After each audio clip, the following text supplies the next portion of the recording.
Hello students, welcome to clear doubts. Myself Geeta Rajput और आज हम स्टार्ट कर रहे हैं क्लास 12 की मैथमेटिक्स, जिसका चैप्टर नंबर 1 है रिलेशन एंड फंक्शंस। तो देखिए, रिलेशन एंड फंक्शन पढ़ने से पहले आपको क्लास 11 का सेट के बारे में क्लियरिटी होनी चाहिए। What is set? मैं आपको थोड़ा सा एक्सप्लेन करती हूँ। Set is a well defined collection of distinct object. Means कि उसमें जो ऑब्जेक्ट्स होते हैं वो क्या होते हैं, डिस्टिंक्ट होते हैं, सेम नहीं होंगे, और उनका जो कलेक्शन है वो वेल डिफाइंड होना चाहिए। अब ये वेल डिफाइंड का मीनिंग क्या है? जैसे कि हमारे सामने दो पर्सन हैं और एक को मैंने बोला कि आप सेट ऑफ वॉवेल्स लिखिए और सेकंड पर्सन को भी बोला कि आप सेट ऑफ वॉवेल्स लिखिए। सो दोनों के आंसर क्या होने चाहिए? सेम। दैट मीन्स वो जो सेट है वो पर्सन टू पर्सन वेरी नहीं कर रहा है, दोनों के आंसर डिफरेंट नहीं है, सेम आंसर्स है। That means that is well defined collection. So उसे बोलते हैं सेट। नाउ हमने दो सेट लिए हैं, set A is equal to set of vowels. So उसमें कौन कौन से एलिमेंट्स आएंगे? A, E, I, O, U. And हमने सेट बी लिया है फर्स्ट टू नेचुरल नंबर्स, ये भी पर्सन टू पर्सन वेरी नहीं करेगा, so it is well defined collection. So हमने सेट बी लिया है फर्स्ट टू नेचुरल नंबर्स, और फर्स्ट टू नेचुरल नंबर्स क्या होते हैं? 1 एंड 2, क्योंकि नेचुरल नंबर्स कहाँ से स्टार्ट होते हैं? 1 से। Then Cartesian product is equal to set of all ordered pair. तो जो कार्टेशियन प्रोडक्ट होता है वो क्या होता है? जो हमने दो सेट्स लिए हैं उनका क्रॉस प्रोडक्ट जो हम करते हैं तो वो क्या होता है? Cartesian product. अब ये कार्टेशियन प्रोडक्ट कैसे फाइंड करते हैं?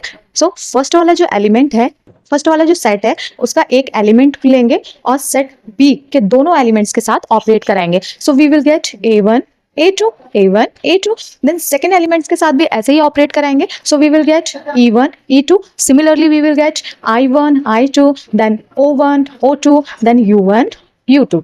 सो this is set of Cartesian product. Then relation R1 is equal to, हमने अपनी तरफ से एक रिलेशन बनाया है x, y, जिसमें जो फर्स्ट वाला एलिमेंट है वो फर्स्ट वाले सेट से बिलोंग करेगा और जो सेकंड वाला एलिमेंट है वो सेकंड वाले सेट से बिलोंग कर रहा है।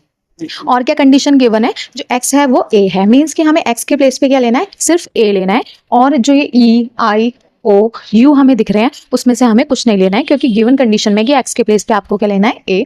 और जो y की कंडीशन दे रखी है वो 1 के इक्वल एंड ग्रेटर है और 2 के लेस एंड इक्वल है। सो y जो है वो किससे बिलोंग कर रहा था? b से। और b में कौन कौन से एलिमेंट्स हैं? 1 एंड 2। और इस कंडीशन को सेटिस्फाई करने वाले नेचुरल नंबर्स हमें क्या मिलेंगे? 1 एंड 2। मींस कि x के प्लेस पे आपको a रखना है और y के प्लेस पे आपको एक बार 1 रखना है और एक बार 2 रखना है। सो हमारा रिलेशन क्या बन जाएगा? A1 A2। इस तरह से आप कोई भी रिलेशन बना सकते हैं, बट वो जो एलिमेंट्स आने चाहिए वो किससे आने चाहिए? कार्टेशियन प्रोडक्ट से आने चाहिए। So relation is a subset of Cartesian plane. इसलिए जो रिलेशन होता है वो किसका सबसेट होता है? कार्टेशियन प्लेन का, क्योंकि ये जो हमारे एलिमेंट्स आते हैं वो कहाँ से आते हैं? कार्टेशियन प्रोडक्ट से आते हैं। सो इट मे बी, और रिलेशन क्या क्या हो सकते हैं? A1 E2 U1, या फिर दूसरा रिलेशन आप बना सकते हो I1 E2 Q2 A2। Means कि इस कार्टेशियन प्रोडक्ट में जो भी एलिमेंट्स हैं उनको लेकर आप क्या बना सकते हो? रिलेशन बना सकते हो। But relation depends on given condition. Means कि क्वेश्चन में आपको कंडीशन गिवन होगी, उसी के अकॉर्डिंग आपको क्या बनाना होगा? रिलेशन बनाना होगा। सो नेक्स्ट हम देखेंगे टाइप्स ऑफ रिलेशन, कि रिलेशन के कितने टाइप्स होते हैं। सो फर्स्ट है एम्प्टी रिलेशन। ये एम्प्टी रिलेशन क्या होता है? जैसे हमने लेट कर लिया कि सेट ए क्या है? 1 2 3 एंड सेट बी क्या है? 100 101 102। सो जो रिलेशन है वो क्या है? a कॉमा बी, और जो फर्स्ट एलिमेंट है वो फर्स्ट सेट से बिलोंग कर रहा है और जो सेकंड एलिमेंट है वो सेकंड सेट से बिलोंग कर रहा है। और कंडीशन क्या है? कि जो फर्स्ट एलिमेंट होना चाहिए वो सेकंड वाले एलिमेंट से क्या होना चाहिए? ग्रेटर होना चाहिए, मीन्स बड़ा होना चाहिए। सो आप खुद देखिए, जैसे 1 2 3 है और अगर इनके ऑर्डर्ड पेयर बनेंगे वो क्या बनेंगे? 1 100 1 100 1 101 1 102। सिमिलरली 2 के लिए बनेंगे, सिमिलरली 3 के लिए बनेंगे। बट आपको क्या ऐसा कोई एलिमेंट मिलेगा आर में जो कि फर्स्ट एलिमेंट जो हो वो सेकंड वाले एलिमेंट से बड़ा हो? जबकि हमें देख रहे हैं कि 1 2 3 तीनों के तीनों एलिमेंट्स इन तीनों एलिमेंट से क्या है? छोटे हैं। तो हमें कोई भी ऐसा ऑर्डर्ड पेयर नहीं मिलेगा जिसमें फर्स्ट वाला एलिमेंट सेकंड वाले एलिमेंट से क्या हो जाए? ग्रेटर हो जाए। मीन्स कि ये वाली कंडीशन कोई भी फुलफिल नहीं करेगा। सो हमें आर क्या मिलेगा? Empty set. और एम्प्टी सेट को हम किससे डिनोट करते हैं? 5 से। ठीक है, जो एम्प्टी सेट होता है उसको किससे डिनोट किया जाता है? 5 से। नेक्स्ट है सेकंड यूनिवर्सल रिलेशन। अब ये यूनिवर्सल रिलेशन क्या होता है? जैसे R is equal to a comma b, जो फर्स्ट एलिमेंट है वो फर्स्ट सेट से बिलोंग कर रहा है, सेकंड वाला सेकंड से। हमें क्या कंडीशन दी है? कि mod of a minus be greater than 0।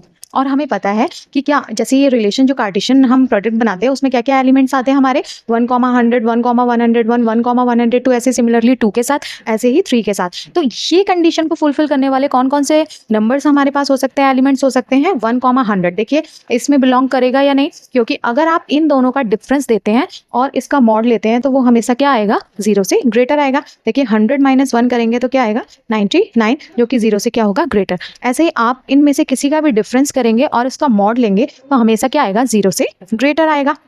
आप 1 - 100 भी करते हैं तो -99 आएगा, फिर आप दोबारा से उसका मॉड निकालेंगे वो फिर से पॉजिटिव बन जाएगा। इसलिए यहाँ पे मॉड दिया है क्योंकि वो सारे के सारे नंबर्स को क्या कर देता है, पॉजिटिव करता है, चाहे उसमें पॉजिटिव नंबर आए चाहे उसमें निगेटिव नंबर आए। मॉड जो होता है वो हमेशा क्या होता है, 0 से ग्रेटर वैल्यू देता है। तो ये सारे के सारे जो एलिमेंट्स हैं वो किसके अंदर आ जाएंगे, आर के अंदर। मीन्स कि इसको बोल देंगे क्या, universal relation. Third is identity relation, where each element of the set is related only to itself. Identity relation क्या होता है, जिसमें हर एक एलिमेंट सिर्फ खुद से रिलेट होता है, उसे बोलते हैं identity relation. For example A, B, B, C, C। For a set A is equal to A, B, C। इसमें 3 एलिमेंट्स हैं और जो हमारे रिलेशन है उसमें तीनों के तीनों एलिमेंट्स खुद के साथ क्या है, रिलेटेड है, A, B, B, C, C। So it is called identity relation.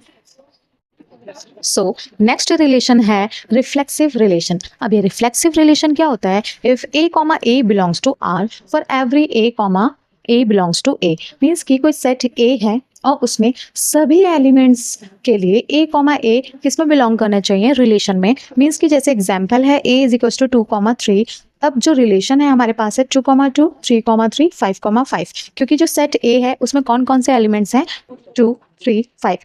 तो ये जो रिलेशन है उसमें भी 2, 2, 3, 3 और 5, 5 उसमें बिलोंग करने चाहिए। मीन्स कि ये जो कंडीशन है वो सभी एलिमेंट्स के लिए बिलोंग करनी चाहिए, सेटिस्फाई करनी चाहिए। जैसे सेकंड रिलेशन हमने लिया है 2, 2, 3, 3, 5, 5, 2, 3। देखिए इसमें 2, 2, 3, 3, 5, 5, 2, 3, 5 हमारे पास एलिमेंट्स थे और सभी के लिए कंडीशन क्या करें, सेटिस्फाई। 2, 2 भी है, 3, 3 भी है और 5, 5 भी है, और एक एलिमेंट क्या आ गया है, एक्स्ट्रा आ गया है। तो इससे कोई भी प्रॉब्लम नहीं है। मीन्स कि आपको सेम वाले एलिमेंट्स उसमें रिलेट करने चाहिए। एक्स्ट्रा अगर कोई एलिमेंट आ रहा है तो उससे कोई प्रॉब्लम नहीं है। So both are reflexive relation. Next है सिमेट्रिक रिलेशन। अभी सिमेट्रिक रिलेशन क्या होता है, if A, B belongs to R, means कि अगर A, B R में जो हमारा रिलेशन है उसमें बिलोंग कर रहा है तो इसका रेसिप्रोकल मीन्स के उल्टा करेंगे, रिवर्स, B, A भी उस रिलेशन में क्या होना चाहिए, बिलोंग करना चाहिए, तभी उस रिलेशन को क्या बोलेंगे, सिमेट्रिक रिलेशन। जैसे एग्जाम्पल है हमारे पास, फर्स्ट जो रिलेशन हमने लिया है 1, 2, 2, 1, जिसमें देखिए 1, 2 इसमें बिलोंग कर रहा है, तो इसका रिवर्स करेंगे 2, 1 तो वो भी इसमें क्या कर रहा है, बिलोंग कर रहा है, सिर्फ relation. And R2 is 4, 2, so 2, 6. This is not a. Third relation is transitive relation. If A, B belongs to R and B, C belongs to R, this implies that A, C belongs to R. Means कि example हमने लिया है R is equals to 1, 2, 2, 3, 1, 5, 1, 3 is transitive relation. क्यों है ये transitive relation? क्योंकि 1, 2 इसमें belong कर रहा है और 2, 3 इसमें बिलोंग कर रहा है। सो फर्स्ट और थर्ड मीन्स 1, 3 इसमें बिलोंग कर रहा है, सो इट इज ट्रांजिटिव रिलेशन। तो लास्ट रिलेशन है इक्विवेलेंस रिलेशन। अभी इक्विवेलेंस रिलेशन किसे कहते हैं, if R is reflexive, symmetric and transitive. अगर जो हमारा रिलेशन है वो रिफ्लेक्सिव, सिमेट्रिक एंड ट्रांजिटिव तीनों की कंडीशन को फुलफिल करता है, तो ऐसे रिलेशन को क्या बोलते हैं, equivalence relation. So I hope आपको ये वीडियो पसंद आई होगी। So please subscribe my channel and like the video.